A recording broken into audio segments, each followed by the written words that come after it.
Welcome to another episode of Somewhat Accurate History, podcast where we vaguely remember the history of various countries. Apparently, Wales is not a country.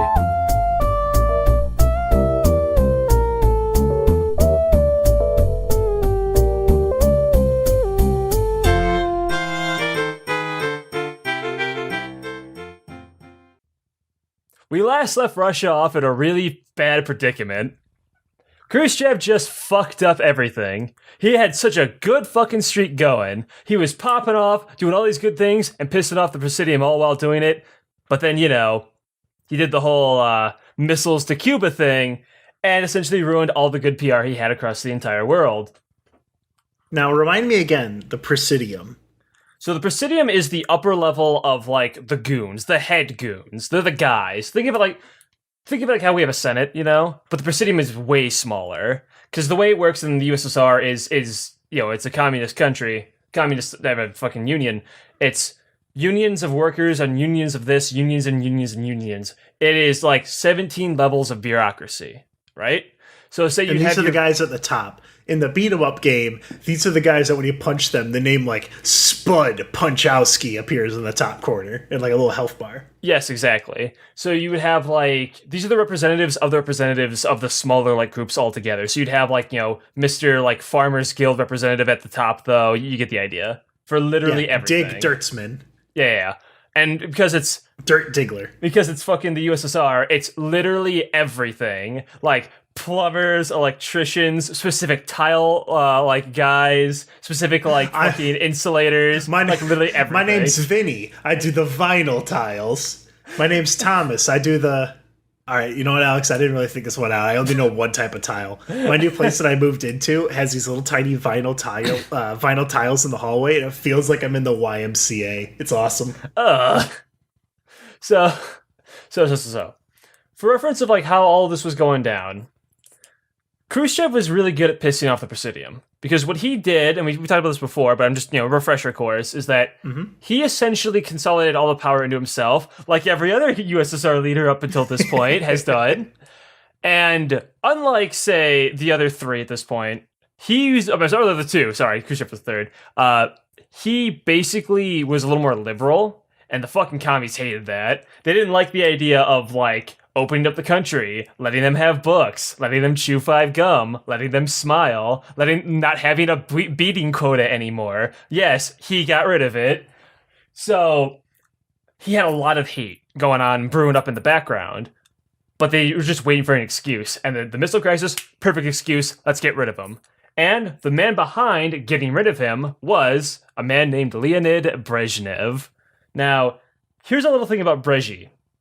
You've probably not heard of him too much, right? No, this is... I may have heard the name, but I could not tell you anything that he's done, because I'm a dumb, fat, white American. He's not as big and huge as a lot of the other commie leaders. Spoilers, he's going to be the next leader. But he's very interesting because he's actually ruled, I call it ruling like he's a fucking king, haha, the second longest, 18 years. That's a long time to run a fucking country. And and I think the reason he might be known a little bit less is this is after the space race, after the Cold War, right? Yes. He's here during the cleanup, where everything is about to go to shit. Have they already gotten rid of the wall in Berlin? No, that's going to be later. Brezhnev keeps it up. So, here's what goes down. Brezhnev absolutely loves Khrushchev. Signs up on every single idea he has. He loves it, gives thumbs up, praises him like crazy. The minute Khrushchev slips up, Brezhnev immediately goes for the throat and tries to get rid of him. Because he is a slimy fucking weasel. Funny man Khrushchev is up there doing his Seinfeld jokes in the second. Do you know in Seinfeld, the guy Kramer? Yes. Do you know what happened to Kramer? No, actually. Okay, so... Kramer got in trouble, just like this guy did, because Kramer is funny and wacky, and then he goes up on stage and he just calls someone a hard R, and his career immediately dies. He did it as shock humor, though. He did it as shock humor, Alex. No, it's okay. I did it as shock humor. I'm Kramer. Look at me go. Anyway. So, Brezhnev wanted him out just to consolidate power for himself. So what he did is he actually skipped all the bullshit. He was actually going to play underhanded, just like how Malenkov and Khrushchev got rid of people after Stalin. How they fucking went behind the backs of the KGB and just killed fucking Levente. But again, nobody liked Levente, so that was different. The situation here with Brezhnev is that Brezhnev went to the KGB, but the KGB didn't hate Khrushchev. He wasn't running around raping people like fucking the other guy was, right? Like the Vente Barrier was. Yeah. So like, with the black car, right? Yeah. So even though they don't have a beating code anymore, and some of the older boomers in the KGB, kind of want those back.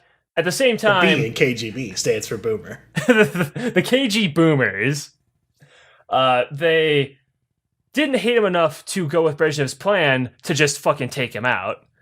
They told Brezhnev, if you want us to do this, you have to give a direct order in front of everybody and make it official, like that you want to take over. And he's just like, yeah, no, fuck that. That's political suicide. And just immediately 180'd and just left. So he makes a new plan. How about I just make it an official vote, in air quotes, where we just vote him out of office while he's on vacation and just fire him while he's not here. Everyone's like, yeah, sure. All right, here, let's do that. And they sign it off, and then Khrushchev's out. Now, to be fair to Khrushchev here, he could have been murdered, and he surprisingly didn't. He just got let go from the office. That's a good way to go out, considering how fucked up everything got after everything he did, right? I want to know where he went for holiday. Did he go, like, Russia is, like, a really cool place to live in, like, every season, right? I wonder if he went to the sunny shores of, like, Greenland. He was playing golf over in his vacation house. He was playing golf at Mar-a-Lago. That's the Trump one. Yeah, I know. We have fun here. We're a political podcast now. So. Khrushchev's gone. He's sad, but honestly, he knew it. He knew he was fucked. He knew he was, after the whole crisis, he was out. Completely expected it. Everyone kind of knew it. There wasn't a lot of like cheering or anything. Everyone knew this was going to happen, right? Completely predictable ending. So the Presidium's still mad about the whole Khrushchev, disobeying all of their bullshit and kind of going through them and being like a little president or something. So they have a new plan. They write it up in their new 20 different rules of bureaucracy that nobody can have 2 seats of power. If you are the general secretary, that's it. You're the premier, that's it. You're the second secretary, that's it. Nobody can do this bullshit where they become like the one leader of the country. That's the whole point. Like, we're not supposed to be that, right? Uh-huh. So they vote Brezhnev in as the new general secretary, a man named Alexei Koizgin as the premier, and then a man named Brodguny as the second secretary. So, here's the thing. Brezhnev now has everything he wants. Now he's a gigantic asshole, and he wants all power all the time. So he's gonna get rid of these 2 motherfuckers. He has to immediately kick these people out of office. Now, he can't just kick them out and then take their seats and then become the king, because, they just wrote all those fucking 20 rules, right? Yeah. Or can he? So, here's what he's going to do. He's going to just go out of his way to demote and belittle them in public until they quit, and then just replace them with yes men. So that way, even though that way he's not technically in power, he's technically in power, because he could just be like, all right, Jerry, I think I have a new plan. Do you agree with it? Oh, yes, sir, I agree with it entirely. All right, sweet, we're going through with it then. And that's it. That's all he's going to do. He's just going to assume power immediately. When you're saying he belittles them, I can only imagine them like they're all sitting up there on like their chairs, and he just pulls the chair out, or they're marching and he just keeps giving them a flat tire. They all meet up. He gets his microphone out and just drops a fat hard R like Kramer. But it was okay back then because it was the 60s. So. Enter another character here, a man named Alexander Schleppin. This guy... Oh, he's Schleppin. I like this guy. Schleppin... Oh, fuck. I feel like I'm not going to like this guy. Oh, yo, you're not going to like this guy at all. So, Schleppin here used to run the KGB, so I hope you like this guy. Yeah. Whoa. I'm doing the Rodney Dangerfield thing where he like grabs his tie. Whoa. So Mr. Schleppin here wanted to bring back the glory days of the KGB. He wanted glory days? The glory days of the NKVD. The NKVD were Stalin's brand of the KGB. Those were the, Mr. Efficiency, kill quota of 300 a night, Mr. Levante running around in his black car raping people. You know, he wants the good old days of, quote, obedience and order, unquote. So now, Mr. Schleppin here, he works with Brezhnev here, immediately gets another seat, and the two of them just start, you know, running the show, essentially. The only seat without a whoopee cushion. Yeah. So, the minute Schleppin gets in there, Brezhnev immediately demotes him too. Because he didn't like him. Because he also didn't like him either. So here's the thing about Brezhnev, you're probably already figuring this out. He's a really slimy little weasel politician. All he does is agree with people when it's convenient and immediately demote them when it's convenient again. He doesn't give a single shit about any consistent rule. He just wants power and attention. I mean, how the hell did he become the second longest one? I feel like people would be like really pissed off and want him out immediately. It's actually a very sad story. You'll see in a bit. So, after kicking all these motherfuckers out, promoting and demoting people like crazy, bang, bang, bang, bang, bang, he essentially consolidates all the power, gets his yes man going, and he's pretty much good to go. He doesn't do it in like a bloodthirsty way like Stalin, so it's not nearly as like exciting for like a movie or a story, which is probably why I don't hear him as much. And he didn't do it as like comedically as like Khrushchev did. He did it very efficiently and honestly a little boring. Here's the thing with that though. Efficient and boring. This is sounding like Russian bureaucracy. Yeah, this sounded like this guy. Here's the thing about Brezhnev though, is that after all this bullshit, he's getting a little unhealthy. And here's why he lasted so long. He has a brain disorder that fucks up with the blood flow to his head. So at one point, it was almost like, you know, they didn't have a lot of doctors because they kicked most of them out. So it kind of like to them, it just kind of happened like that, like snap. Mm-hmm. But he kind of becomes like a weird zombie. And the Presidium is like, oh, wait a minute, hold on, guys. This is kind of useful for us. So they turn him into a puppet. He probably had like a fucking stroke or an aneurysm, and he's gone. The man lost his brain power. He's out of here. So now, even though he was in power for 18 years, it was really, he was the yes man now. He was just a puppet kind of just reading off paperwork that were just being handed to him. And he's kind of like... makes sense why he lasted so goddamn long. Exactly. He's a lot like Joe Biden, just a kind of a weird zombie. So, here's what he, and by he I mean the Presidium, were doing. So, they don't want to go out and do all this crazy shit that Khrushchev was anymore, alright? Khrushchev made an ass of himself, brought too much attention to the USSR. They want to be like, this is going to sound fucking stupid, they wanted to be like boomer conservative versions of communist. Now, I know that was a fucking mouthful, but they wanted to shut everything out, shut everyone up, bring everyone back in, can close all the doors, and just never talk to anybody ever again for any reason whatsoever. But Alex, where does this fit in my political chart? It doesn't fit anywhere on this grid. the boomer conservative communist, I don't understand. That meme where SpongeBob's eyes are both looking in opposite directions of the pencil. Fucking so. Can I just say, we're making fun of these people for being boomers, but I am fucking describing a meme of SpongeBob on a podcast. You know how fast the internet moves so fast that the fucking shroom Wojak is passe. It's done, right? It's not funny anymore. I'm referencing a goddamn meme that I'm not even gonna remember what it was by the end of the episode. So now I really know what it's like to be Brezhnev. Is that right? Brezhnev? Brezhnev. I wasn't even close. God damn it. So with Brezhnev here is that now that Brezhnev's kind of like a weird puppet himself, they got some issues to deal with inside now. So after Khrushchev did all this thing, I talked about this before, but when the not-so-secret speech got out and you had Hungary and Poland revolt because they thought the whole communism was a lie and they've been lied to this whole time, that never really went away. So Hungary's got a little bit of an issues. Hungary still doesn't really trust this whole thing. And so Hungary I am trying so fucking hard, Alex. That you're like, they got a few issues. I was going to say it's because they ain't had lunch yet. Oh my fucking god.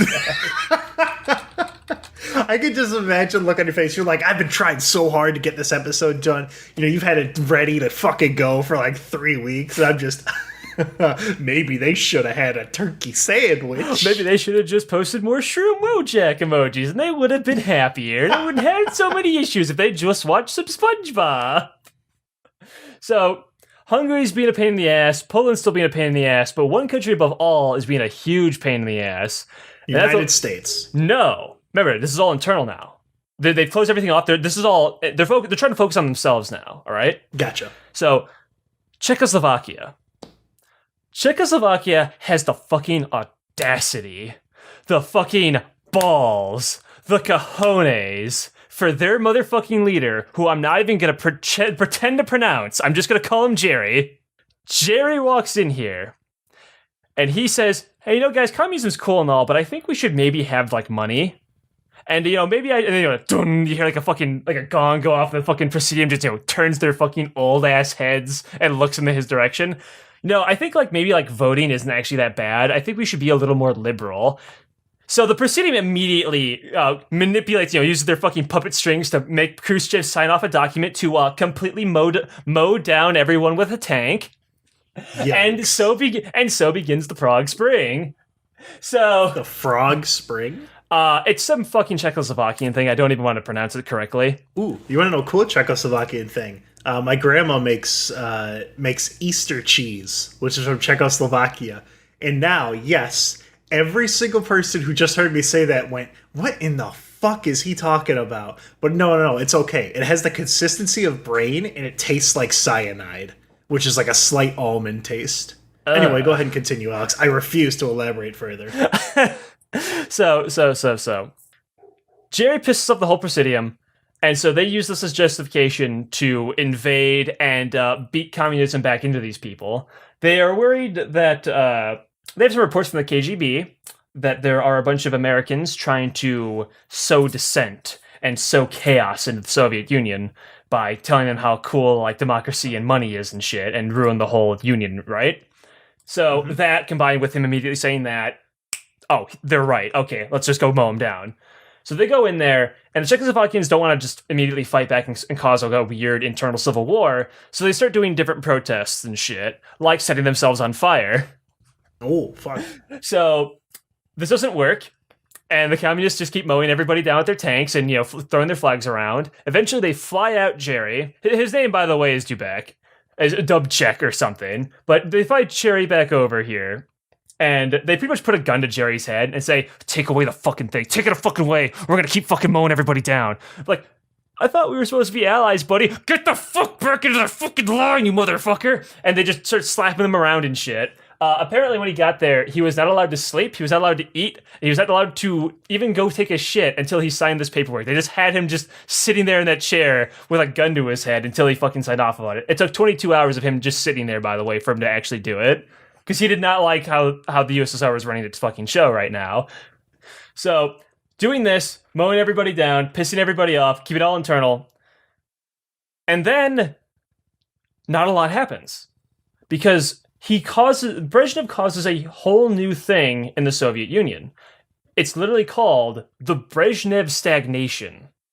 He was so... I can't really blame him because of the whole brain thing, but he and his party were so goddamn boring and so ineffective that they absolutely refused to make any new changes, import anything. Remember, they closed off. No importation, no ideas, no talking to anybody. They have no idea what's going on. They're doing what kind of like North Korea does, and they time locking themselves.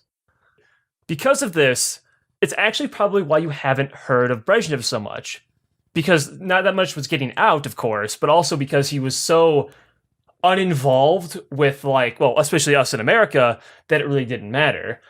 Except for one little thing. There's a thing called détente. You've probably heard of it, right? Is that a type of dance? No. Fuck. So food. Is that like Easter cheese? No, it is a political thing. So Brezhnev had an unspoken agreement with the Americans. They were going to do this kind of fake thing called détente. Détente was because the Cold War was still going on. The Cold War doesn't end until 91, right? It's not nearly as scary as the space race half of it, but it's still they're still eyeballing each other, right?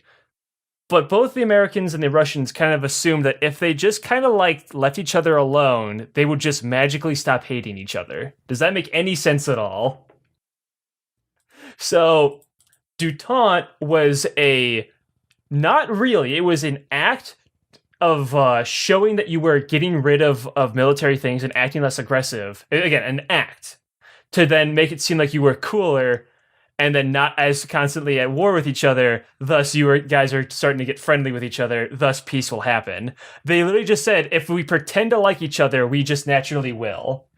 So it's the thing where we have pictures of U.S. presidents shaking hands with Putin and Xi Jinping and North Korea and all that.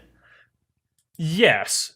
But like way more there was an attempt though. Like they were like pretending to meet each other up. They were literally just being like, "Oh yeah, by the way, I have like 10 less missiles." And America's like, "Oh yeah, we have like 5 less too." "Okay, cool, thanks." Immediately turns around, "Guys, we need like 20 more. Holy shit." That's why I sent you those pictures of the parades. Those parades are literally just bullshit. They would say, "Oh yeah, we're totally being nice here." Anyway, here's this military parade of them showing off all their missiles in fucking the Red Square. Hell yeah. It was bogus. And the Americans were bogus too. This wasn't just the Russians. Both of them fucking still hated each other, but they were like acting nice in front of the UN, I guess. Think of it like that, right? It's like, imagine you and your brother are beating the shit out of each other, but then like when your mother walks in, you act like you're being nice, you know? It's like that. It's complete bogus. But Russia's gonna run into another problem. You see, it's not the Americans they gotta worry about. It's their friends. Enter the Chinese. Uh-oh.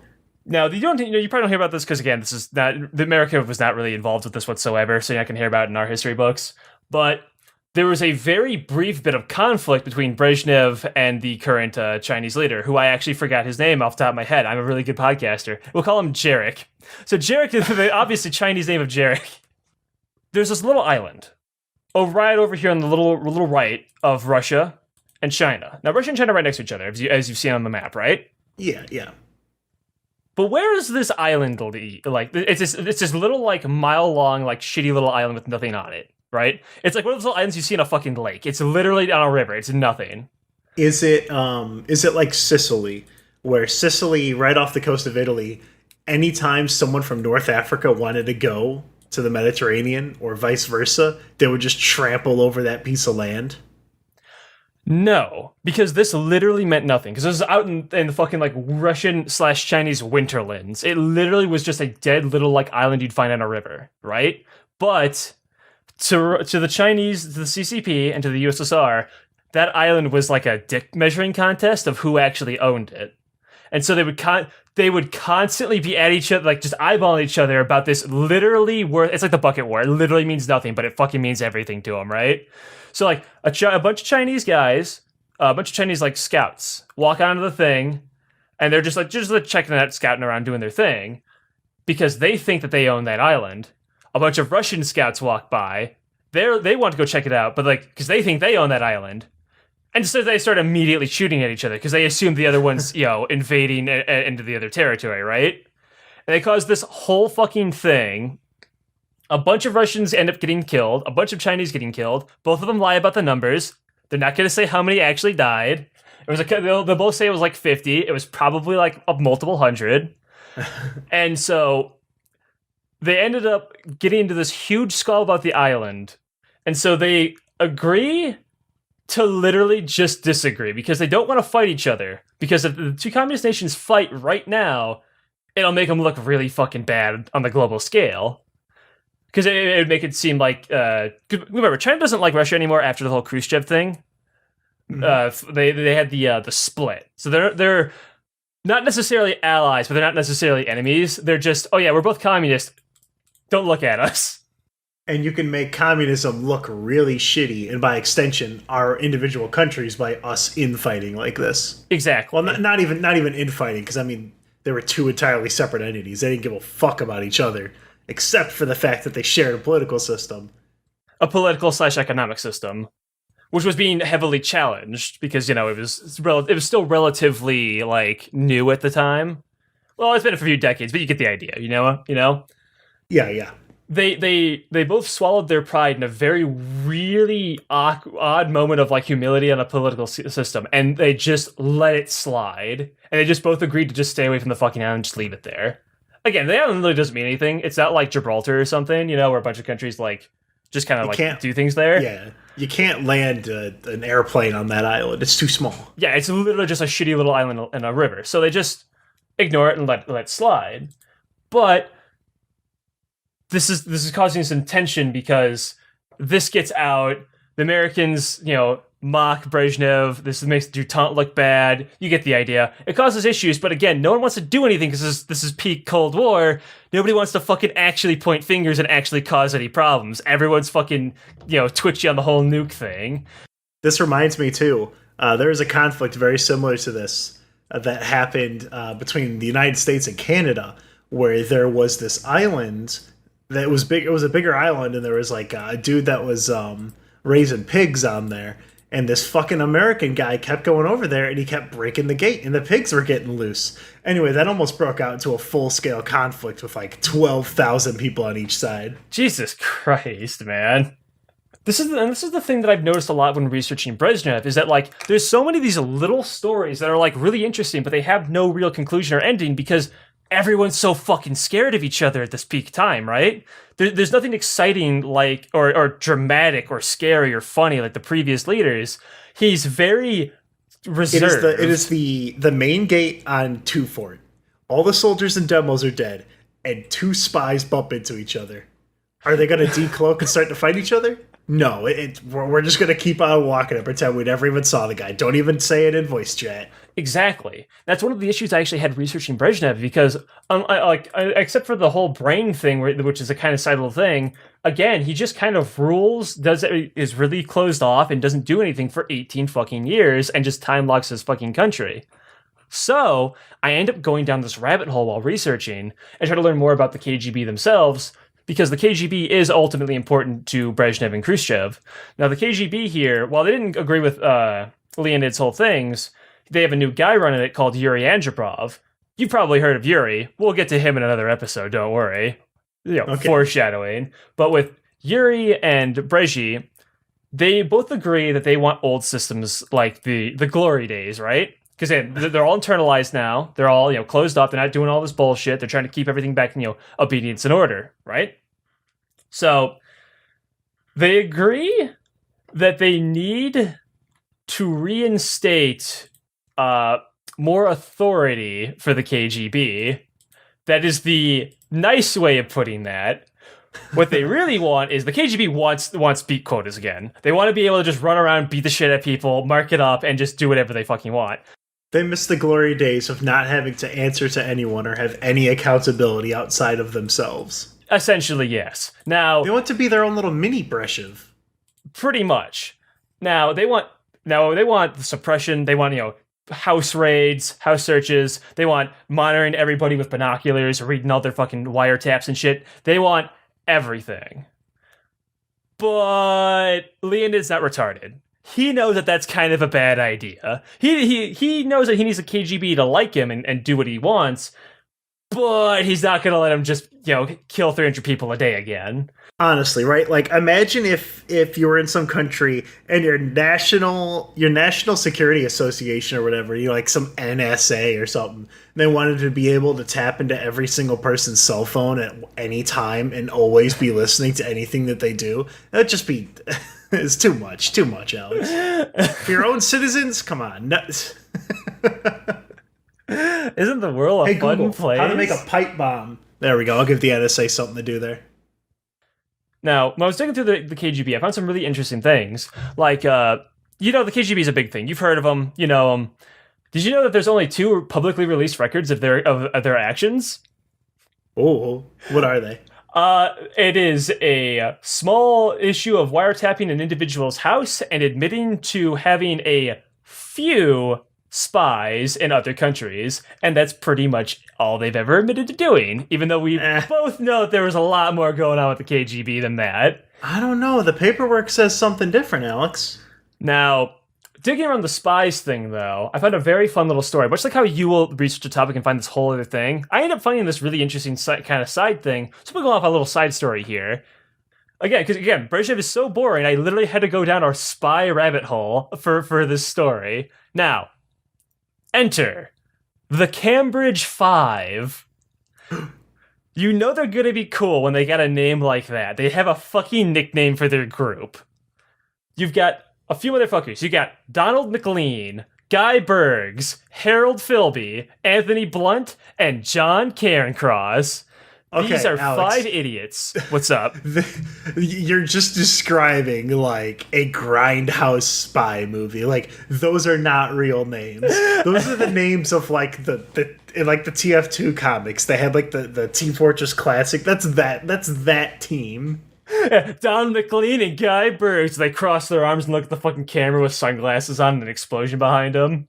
So, these motherfuckers are 5 dudes living out in Cambridge who are all working as spies for the USSR and were surprisingly getting away with it for so many years, so long, and they had leaked so much shit from like the UK, so much of it that the USSR literally didn't even read half of it because they didn't believe it. They didn't believe that they were doing their job this well. There's no way they couldn't get caught, right? That was just how incompetent the UK was at the moment. Now, they have a ringleader, a guy who may or may not have been the ringleader, is always credited as such, and then is always denied as such. Literally, I don't know what to believe, so I'm just gonna roll with it. How cool did his action figure look? That's how you can tell if he's the leader. Yuri Modin is his name. He literally never told anyone his real name. That is a nickname he gave himself. Interesting.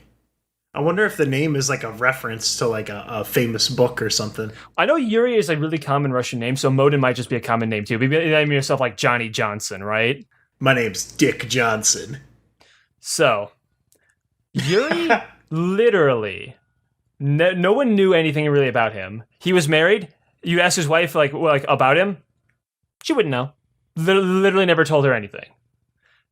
Like you tell his coworkers, nobody knows. Nobody, the KGB, nobody knows. He's just some guy named Yuri Modin who is allegedly running this whole ring, and the KGB says that Yuri Modin has to be the ringleader because he's so good at keeping secrets. So this guy could just be an idiot. I have no idea. Literally nothing about this guy comes out other than that. And they could just be sending all their information to the wrong post office. Pretty much. But Yuri did mention that he knows the 5, and he named them all. That's why we think he's the leader. Because he was so secretive and all good at this shit, but he would name the 5 like with a gun to his head. So that's why. So, you've got... Let's go into the guys themselves. So Donald and Guy, they're put together because they're kind of a tag team duo. They work together. They would always get drunk as fuck. And good spies. Mingle with... As spies, yes. As spies, they would get literally drunk, like actually really drunk, and then tell everybody they were spies. Now, you're probably wondering how the fuck were they That's any really good... funny. So you're probably wondering, okay, how the fuck were they any good at this then? Because no one's going to believe them if they're doing that shit. That's great. Nobody believed them. You're right. You're 100% right. And so be like, hey man, I'm actually working for the USSR. And can you like tell me your missile code? Like, buddy, that's fucking hilarious. It's 2578. He reaches into his like his wristwatches. It's 2578. And then there you go. And that's how they would fucking operate. Everybody knew that they weren't actually spies because there's no way they could have been that incompetent. So Guy Bergs walks down the street one day, drunk as shit, trips, drops his USSR fucking information in a folder that he was holding. He's like, whoops, sorry about that. Hope nobody saw that. So everyone saw that and immediately outed him as a spy. So Donald then had to cover for his ass. Then they knew that Donald was a spy. Because wait, why the fuck are you covering for this guy who's obviously a spy, Donald? Donald's like, no, guys, it's a social experiment. It's a social experiment. Social experiment. Oh shit. So they set an arrest warrant to go get Donald and Guy. They show up at their house the following day. They're both gone. They fled to the USSR. Did they dig through a tunnel that they're in like a New York high rise, and they dug a tunnel through like the fucking air vents? There's a poster on it that just says like the secret tunnel bar and grill. No, they just stuck away in the night, classic style. Remember, this was like the 50s and 60s. They jumped on a clothesline and shoo. They use their fucking t-shirts Aladdin style and slid across the fucking the buildings. Now you got Harold Philby. He had a nickname named Kim. That was his little bullshit made up name. There's something that I thought was really interesting about reading all of Harold's exploits is that I don't know why he's part of the Five. Because he is terrible at being a spy, and I just talked about two drunken guys who admitted they were spies. How could Harold be any worse? So, Harold worked in a defense firm for the UK, and he would leak their secret, what they're working on, their projects, all that good shit, right? Now, what if I were to tell you, he just openly said at one point, guys, I don't think communism's that bad. So everyone jumped on his ass immediately. For reference, admitting you're a spy isn't as bad as just liking the idea of communism back then. So they immediately grab him, seize all of his shit, dig through his drawers, and find all of this bullshit. And they find out he's a spy in about a week. So even though he's part of the Cambridge Five, these legendary spies, he's literally the worst one. He's the spy that got hit with a random huntsman arrow, essentially, on Badwater, Dad. He is terrible. He has no pathing. So he's got a ghastly gibbous in the goggles. Okay. So he gets arrested, chained up, handcuffed, and they interrogate the shit out of him. And he won't talk whatsoever. But he drops something interesting. Enter another man, Anthony Blunt. I nicknamed him the not-so-evasive man. Anthony Blunt is a super spy. This guy was the best out of all of them. He was leaking all the good shit. He worked on, missiles and shit. So he was leaking the good shit that the KGB wasn't reading. Because remember, they weren't reading half of what was being said because they didn't believe these guys were that good at being spies. So Anthony was working really fucking hard, doing all this crazy shit, and then Kim, Mr. Harold Philby, talks after getting slapped around too much. He's like, "What the fuck you guys coming down on me so much for being a spy? Anthony's a spy. You'd see me, him fucking crying about it." Look up at Anthony. Anthony, are you a spy? If I was, you'd never catch me. It's like, yeah, that makes sense. All right, see you later, Anthony. And they immediately go back to slapping. They immediately go back to slapping Philby around. He's the guy that a medic's healing you and asks if you're a spy. And you say no, and it has the enemy-colored voice chat. And then you spray your gay porn spray and you backstab the medic. I'm keeping this for the gamers in the crowd. No, Ted, he's the medic, Uber to spy, the achievement popped up, and then he got away with it still. So, Anthony gets found out, but they don't believe in Anthony being a spy, so they just let him go. That's why I call him the not-so-evasive man, because he got away with it, but they found him, you know what I mean? That's awesome. You know what his spy loadout is? He's rocking the motherfucking, the gun that gives you cloak when you shoot things. Oh. Or he slowly crouch walks to the other side of Gold Rush to Batcap. So then you have John. Now, John is kind of an interesting little figure. He's a guy who fucking loved the UK.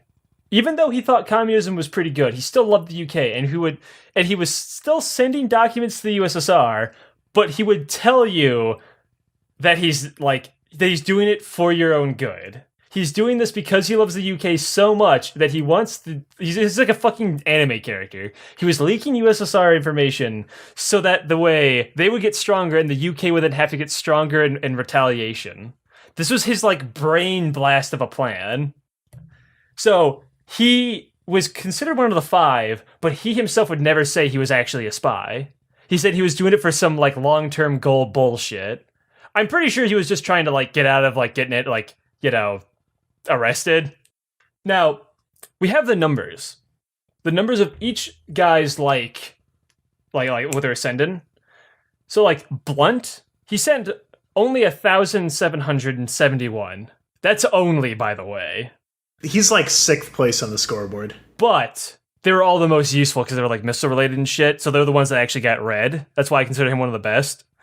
Okay. Bergs sent 4,605 documents. Damn. And that was the guy who was drunk, by the way, and admitted to being a spy. McLean. He's the one. He's conga dancing in Spawn. McLean sent 4,593. He was the other drunken guy. He had even higher of a fucking thing.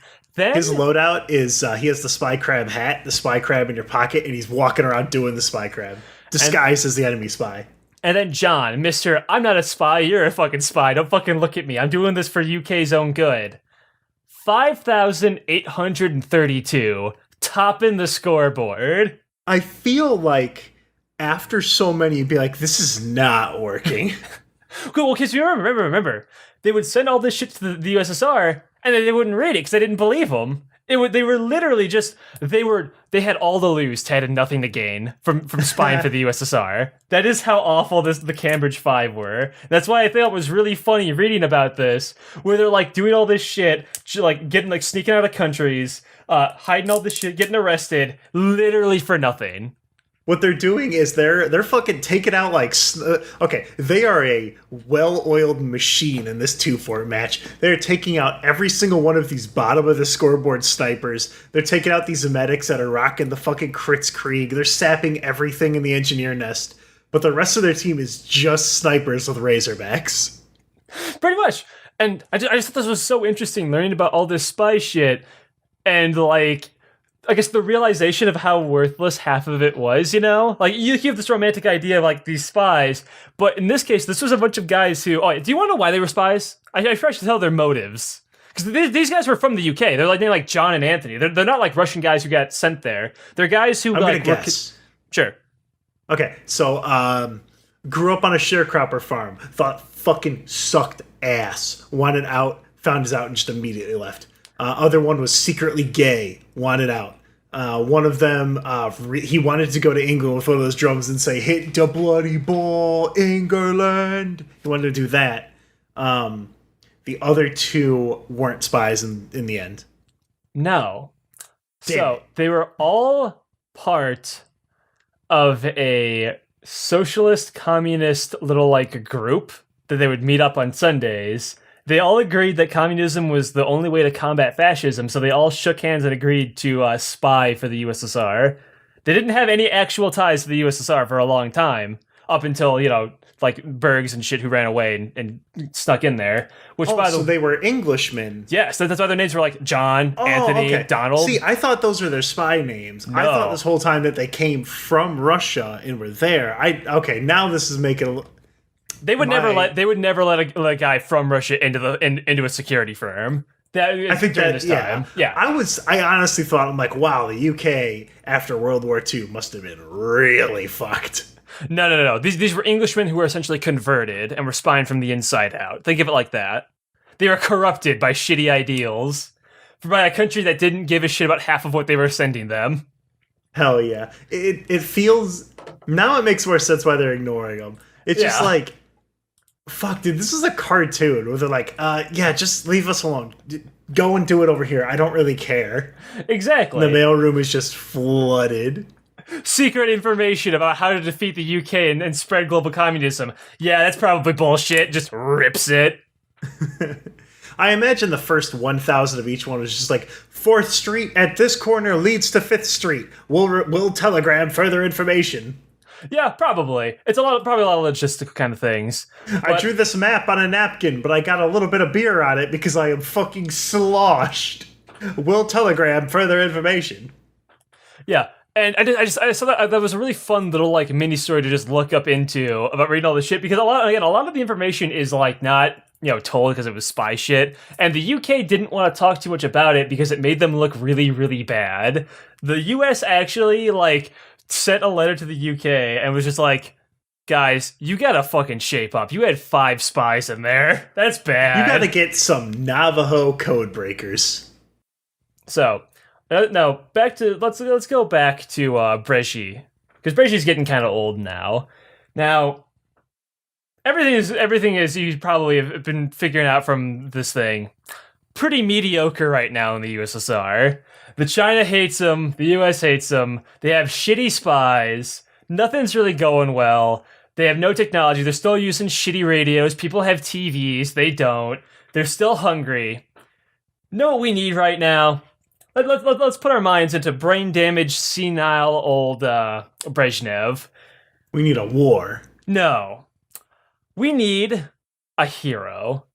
I watched this cool movie the other day at Sunday evening, right? There was this cool guy, right? This young Russian man who was a spy for the Nazis. He leaked all their information and we won the war because of him.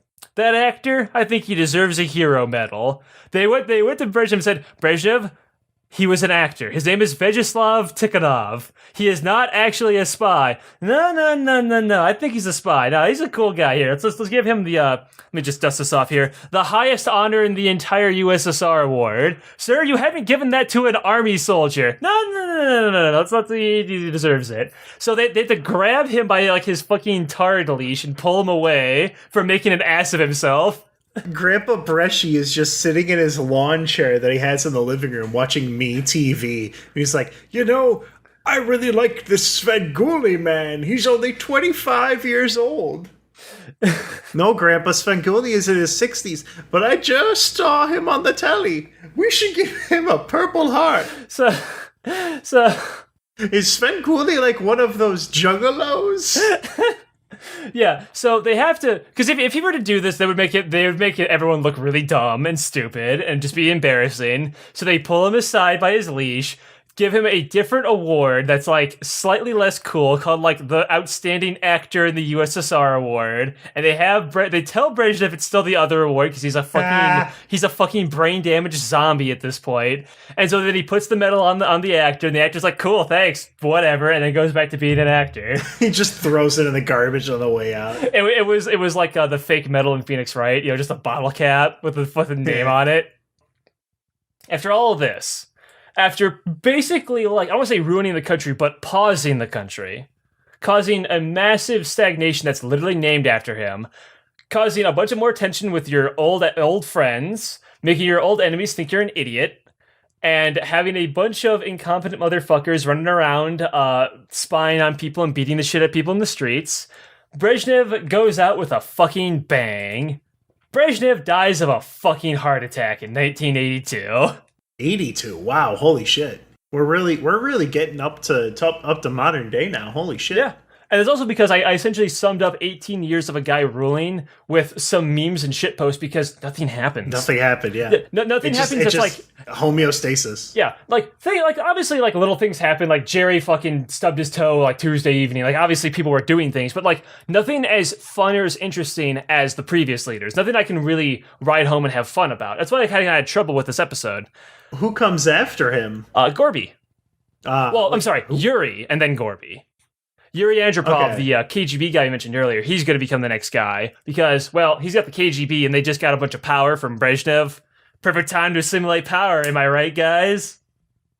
So this bureaucracy, now he didn't even form much of this bureaucracy. It was just he's redistributing the power again, and then he got that got axed when he had his brain issues, and they just went, oh. So a lot of Soviet bureaucracy, like the way I can describe it, this would be a fun side bit. I can go on for a while about this. Is that so? You have your leaders. Every leader is a little different in the USSR because there's no consistency. Why would there be a consistent power structure in this fucking country? That's this totally amazing system. Am I right? There was some consistency for 18 years, but not necessarily in that way. Do you know what I mean? So when Lenin showed up, now Lenin put a lot of the groundwork in there. But he himself, he was so busy with the whole leading the revolution and then doing a whole civil war and then dying of mysterious illnesses that he didn't have a lot of time to really do the bureaucracy himself. He was mostly laying the groundwork. Then immediately Stalin came in with his own bureaucracy of a gun and a bunch of yes men who will do whatever he says and then still probably get shot anyway. Then Khrushchev comes in with his bureaucracy of fuck you, I'm just going to do it anyway. And then there came Leonid, who finally had an actual consistent level of bureaucracy, but it's so layered on bullshit that, nothing got done. Because you'd I have this new idea. There's a bunch of old people running with Brezhnev, right? Nobody's young. Nobody has new ideas. It's all a bunch of boomers running this communist country. So it's hey, can we have, 5 gun back? Well, I don't know about that, man. Let me just reread that. I'll have to bring it before the council. They said no. I'm sorry. it has to be way slower and more efficient, Tad. Inefficient, Tad. It's USSR. Let me describe how this would go. So like, here you go, you 87-year-old man. I don't know. This is like has a bunch of new words on it. I don't necessarily like that. What do you think, Jimmy? Let me read that. Corn Pop was a bad dude. Who was our last leader again? I don't remember. It was so long ago. It was 5 minutes ago, Jerry. I don't remember. You read this for me. When's the funny Juggalo man on TV again? Then he would hand it to the next guy who would stamp it once and be like, I think this is a pretty alright idea, but he needs 17 stamps for it to go through. So he hands it to the next guy. Next guy's like, yeah, I'm gonna give you a half stamp for that. A half stamp is unfortunately only worth a third of a stamp because it wouldn't be a half, that's retarded. So he hands it to the next guy, and the next guy's like, yeah, I don't see how this applies to the farmers, so I don't know why I should even sign off on this. I'll hand it to the next guy. So he hands it to the military guy. The military guy immediately just shreds the paper in half, and so it never got passed. That's fucked. And that's essentially how it would go. There were so many layers that nothing would get fucking done. And this is actually the problem with this kind of system is when every single motherfucker has to have a say in literally everything, nothing's going to really happen unless you can manipulate them. And this is what we talked about with the space program, is the chief architect, as he's called, as he was nicknamed, had to go in and convince, majority of them to give them resources and do things, and he had to lie to do it. He had to say he could do it in a month, which obviously he couldn't. He just put he made Sputnik really quickly and threw it up there to make it look good. Even he had to bullshit in order to get anything done. If you're not immediately assimilating power as a dictator like Stalin, nothing's gonna happen. If you're not just bullshitting your way through everything like Khrushchev, nothing's gonna fucking happen. And Brezhnev is basically the poster child of why a system with 17 different levels of bureaucracy or a specific secret organization that has 18 different responsibilities in themselves is a bad idea. What I'm really interested in is, I don't know if you know anything about this, but like this was happening up until 98. So this was like 80s into late 90s, right? The USSR falls in 91. Then they go back to being regular Russia. I sped that up a little bit, but you get the idea. The USSR is no longer the USSR in Russia in 91. That's when Gorby, gets rid of everything. And fun fact, Gorby's still alive, if you didn't know that. I did not know that. He's very old, but he's still up there. He's still around. Talking about Mr. Gorbachev? Yes, Mr. Pizza Hut himself. Mr. Pizza Hut? Yes, you're going to have to remind me. Gorbachev starred in a Pizza Hut commercial, which is so fucking ironic, it's very funny. Here's a side story for a future episode, but Pizza Hut wanted to open markets in Russia. Now, this is actually in the 90s. This is after the USSR is no longer a thing. I want to point that out. Did we talk about this one in the last episode? No, I didn't cover this at all. I just told you this personally. Tell me about the Pizza Hut. I need the Pizza Hut. Does he try to out Pizza the Hut? To the time jump. Well, no, he wouldn't be able to do that because he's still alive. Yeah, so they want to go into Russia and make a market there. They want to make a commercial. Well, they need someone famous. Gorbachev's pretty famous, and he doesn't have anything to do because he's not a communist leader anymore. Because this is the 90s. Hey, Gorby, want to be in a Pizza Hut commercial? Oh my god, is the commercial like equal distribution to all members of your family? They weren't communists anymore. That's why Pizza Hut's even showing up in the first place. This is the 90s. Gorbachev pizza. So Mr. Gorbachev, tear down this wall, and there's like a fucking wrecking ball that goes through a wall made out of breadsticks. So Gorbachev is such a controversial figure in Russia at the time that the commercial itself is about people being controversial about Gorbachev eating at the Pizza Hut. That's the commercial. It's Gorby goes through a Pizza Hut, which by the way wasn't even a Pizza Hut. It was a jewelry store. They put Pizza Hut signs on for filming. He walks in there, sits down, gets a pizza, and these Russian guys like, you see that? That's Gorbachev. Like, oh man, fuck Gorbachev. This old man's like, fuck Gorbachev. Gorbachev ruined the fucking USSR. He brought instability. This guy's an asshole. And the young guy's like, no, dude, he's awesome. We got hope now. We don't have to fucking starve anymore. We've got cheese in the crust. I think he's all right. I don't think he's too bad. Nah, both of you don't know shit. Like, oh yeah, we know what he brought us? He brought us Pizza Hut. And the old man's like, you know what? That's right. Hey, Gorbachev. Huh? Thanks for the Pizza Hut, man. He's like, hey, no problem. And they both like take a bite and like give a thumbs up. So this commercial was fucking hilarious in retrospect. But you have to understand that it was filmed like after the USSR was no longer the USSR. It was filmed after Russia was like, going back to being regular old Russia. so you That's could wacky. film I it. love that. But it's so funny because the commercial is just so fucking weird. Also, here's a fun fact. Russia at the time, fuck it, we're talking about some business Russia side stories here. Russia gave away a lot of its military ships away after it was only the USSR, part of deals and shit. Countries do that all the time. You know how that stuff works. Yeah. We've got all this shit that we didn't use. Here, we'll pawn it off for whatever. Yeah, and so Disney buys a lot of U.S. military surplus, by the way. Yeah, that makes a lot of fucking sense, actually. So speaking of companies buying military-grade equipment, the USSR sells a bunch of its old ships to PepsiCo.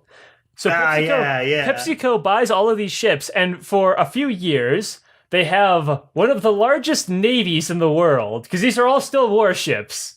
PepsiCo, for one whole year, has a Pepsi PMC on the ocean. The US government immediately shut that down. They did not like the idea of them having a bunch of guns.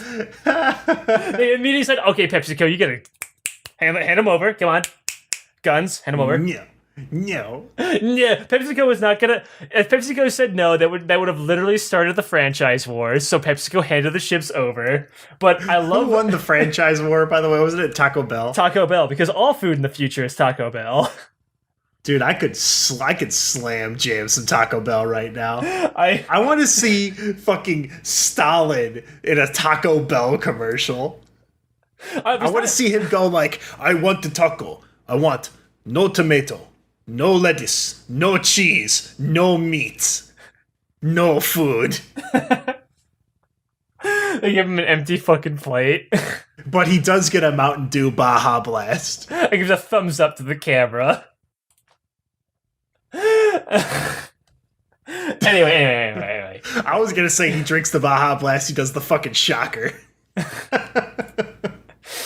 So, anyway. That's we're getting to the twilight years, in case it wasn't obvious right now with the stagnation. Twilight Zone. Whoa. Yeah. We're getting to the twilight years of the USSR. They are, I don't want to say crumbling down, but they're not on fire, but they're definitely starting to eyeball each other and realize that this isn't working. They are realizing that having 20 levels of bureaucracy, having only the most low-skilled, uneducated people make all the food and decisions is not a good idea. And a lot of the countries within it, like we just mentioned Czechoslovakia, are starting to want to get out and get away from this.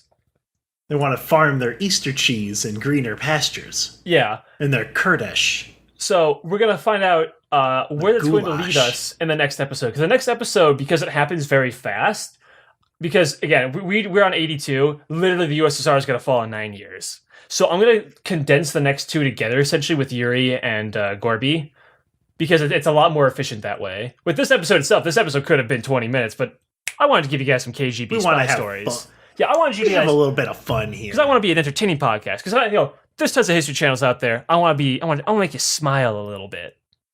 And speaking of smiling, you know what I always smile when I do, Alex? I smile when I check out the podcast on YouTube, iTunes, Google Play. God damn it, I do it every time. YouTube, iTunes, Google Podcast, Spotify, Discord in the description, Patreon in the description. Discord recently added stickers, so we've been adding a bunch of dumb stickers. If you want to make me a sticker, I will add it to the server. That is my gift to you. Joe and I are going to put up our video soon, our promotional video for the Romantic Advice call-in show. That's going to be really funny. For that one, the phone number is 413-206-6545. And yes, I did intentionally go out of my way to get a Homestuck number in there. That's also the general voicemail for the podcast. So if you just want to shout at me and just go baba booey, or maybe do something actually funny, you could do that. The Romantic Advice call-in show with me and Joe, it's going to be called Buck Buddies. And we want your voicemails that are under 1 minute.